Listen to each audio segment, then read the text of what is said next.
आप सबको जय मसीह की। सुबह के समय हम एक वचन अध्ययन करेंगे जो नीति वचन के 5वें अध्याय के 19वें वचन से है। प्रिय हिरणी या सुंदर संभारनी के समान। थॉमस कार्लेल स्कॉटलैंड के रहने वाले इतिहासकारक, निबंध लेखक और अनुवादक हैं। The French revolution a history नाम की पुस्तक को लिखने वाले व्यक्ति यही हैं।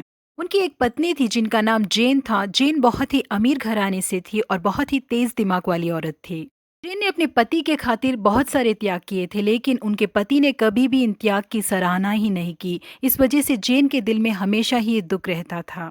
एक ही घर में रहने के बावजूद कार्लेल अपनी पत्नी को बिल्कुल भी महत्व नहीं देते थे, लेकिन उनकी पत्नी उनकी मदद करने के लिए हमेशा तैयार रहती थी और उसके लिए वो हमेशा समर्पित रहती थी। उनके अंतिम समय तक कार्लेल ने मैं तुमसे बेहद प्रेम करता हूँ करके उन्हें दिलासा देने वाला एक शब्द भी नहीं कहा। अंत में जेन ने इस पूरे इंग्लैंड में सबसे दुर्भाग्यशाली स्त्री मैं ही हूं करके अपने बारे में कहा। उनके पति ने उनसे कभी प्रेम नहीं किया, इतने त्याग के साथ उन्होंने उनकी सेवा की, उन्होंने उसकी कभी भी सराहना नहीं की। इसी बात के बोझ के साथ एक दिन उनकी मृत्यु भी हो गई। जेन की मृत्यु के बाद जेन की डायरी में जो बातें लिखी गई थी उसे पढ़ने के बाद कार्लेल को पता चला कि जेन की मृत्यु का कारण क्या था। कार्लेल जेन की कब्र पे पहुंचे और बहुत ही पछतावे के साथ वहां रोने लगे। उसे देखने वाले उनके दोस्त बहुत ही पछतावे के साथ कहने लगे कि अपनी पत्नी से प्रेम कीजिए, उनकी सराहना कीजिए। इन शब्दों को कहने का सही समय वही है करके मैं जानता तो उसी समय आपको बताता। जी हाँ, प्रिय परमेश्वर के लोगों, आज कई स्त्रियां हैं जो अपने परिवार के लिए, अपने पति के लिए कई त्याग करते हैं, लेकिन घर में कोई भी उनकी इज्जत नहीं करता। क्या तुम ठीक हो? क्या तुमने खाना खाया? तुम्हारी तबीयत कैसी है? क्या तुम्हें किसी चीज की जरूरत है करके कोई भी उनसे एक शब्द नहीं पूछता।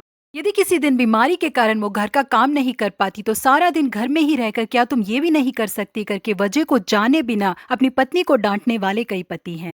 जो पति हैं, कभी भी इस बात को मत भूलिए कि आपकी पत्नी आपके प्रेम और आपकी सराहना की अपेक्षा रखती है आपसे। आपकी पत्नी बहुत ही बहुमूल्य है। आपकी पत्नी घर में है, इस वजह से आप और आपके बच्चे चिंता मुक्त है। इस बात को समझिए आप। कार्लेल की तरह आपकी पत्नी के मरने के बाद उनकी कब्र पे जाकर रोने का कोई फायदा नहीं। इसी समय अपने पत्नी की सराहना कीजिए, उनसे प्रेम से बात कीजिए। तभी आपकी पत्नी आपके लिए बहुत सालों तक आशीषमय और जीवित रहेंगी। इसी वचन 31 में हम एक आदर्शवान पत्नी के बारे में पढ़ते हैं। वो अपने पति और अपने बच्चों के लिए बहुत ही उपयोगमय पात्र के रूप में थी। उसके कारण उसके पति के नाम की महिमा हुई। जब उसका पति सभा में देश के पुरानियों के संग बैठा तब उसका सम्मान हुआ करके हम नीति वचन में पढ़ते हैं। जी हाँ, प्रिय परमेश्वर के लोगों, एक पति के जीत के पीछे एक पत्नी का हाथ होता है, इस बात को हम बिल्कुल भी नहीं झुकला सकते।